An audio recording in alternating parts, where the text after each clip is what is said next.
नमस्कार मंडळी, आज आपण बनवणार आहोत अगदी सोप्या पद्धतीने तयार होणारी, तोंडात विरघळणारी आणि खूप स्वादिष्ट अशी मिठाई।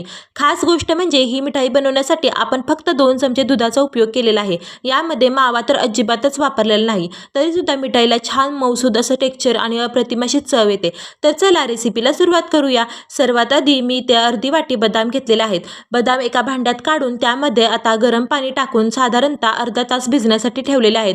गरम पाण्यात बदाम भिजवल्यामुळे त्याची साल अगदी सहज निघते। अर्धा तास झाल्यानंतर आता आपण बदामाची साल काढून घेऊया। सगळ्या बदामांची साल काढून झाल्यानंतर मिक्सरला छान बारीक वाटून घेऊया। बदाम जितके बारीक तुम्ही वाटाल तितकी मिठाई मऊ आणि छान तयार होणार आहे। आता ही तयार झालेली बदामाची पेस्ट आपण ज्या भांड्यामध्ये मिठाई बनवणार आहोत त्याच भांड्यामध्ये काढून घेऊया।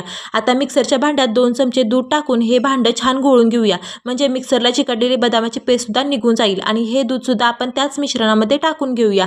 आता यामध्ये अर्धी वाटी साखर घेऊया आणि हे मिश्रण छान एकजीव होईपर्यंत मिक्स करून घेऊया। यानंतर यामध्ये आपण थोडे केशरचे धागे टाकून घेणार आहोत। केशरमुळे मिठाईला सुंदर रंग आणि छान सुगंध असा येतो। आता हे मिश्रण झाकून साधारणतः 10 मिनिटांसाठी साईडला ठेवून देऊया, म्हणजे केशरचा स्वाद छान मुरेल। 10 मिनिटांनंतर आता मिश्रणामध्ये आपण 1 वाटी डेसिकेटेड कोकोनट म्हणजे सुक्या खोबऱ्याचा बारीक खीस टाकून घेऊया आणि ते व्यवस्थित मिक्स करून घेऊया। यानंतर यामध्ये अर्धी वाटी मिल्क पावडर टाकून घेऊया आणि ती देखील छान एकजीव होईपर्यंत मिक्स करून घेऊया।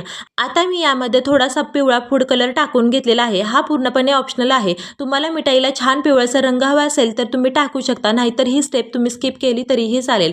आता सगळं मिश्रण छान एकजीव करून घेतले। आता कढई गॅसवरती ठेवून गॅस मंद आचेवर ठेवून आपण साधारणतः 5 ते 6 मिनिटांसाठी हे मिश्रण सतत छान हलवत राहणार आहोत। मिश्रणामध्ये 2 चमचे तूप टाकून घेतले। हे मिश्रण घट्ट होण्यासाठी साधारणतः 5-1 मिनिटं लागतात। सतत हलवत राहिल्यामुळे हे मिश्रण तळायला लागणार नाही आणि छान मऊसूर असं तयार होईल। आता आपले मिठाईचं मिश्रण तयार आहे। हे मिश्रण आता एका प्लेटमध्ये काढून घेऊया आणि थोडा वेळ थंड होऊन देऊया। हाताला सोसवेल असं झालं, आपल्याला जसा आकार हवा तसा आपण करून घेऊया।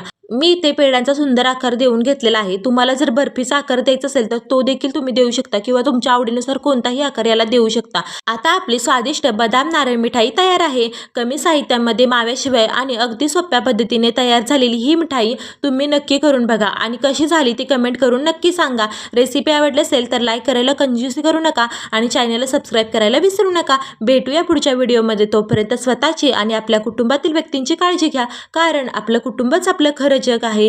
धन्यवाद।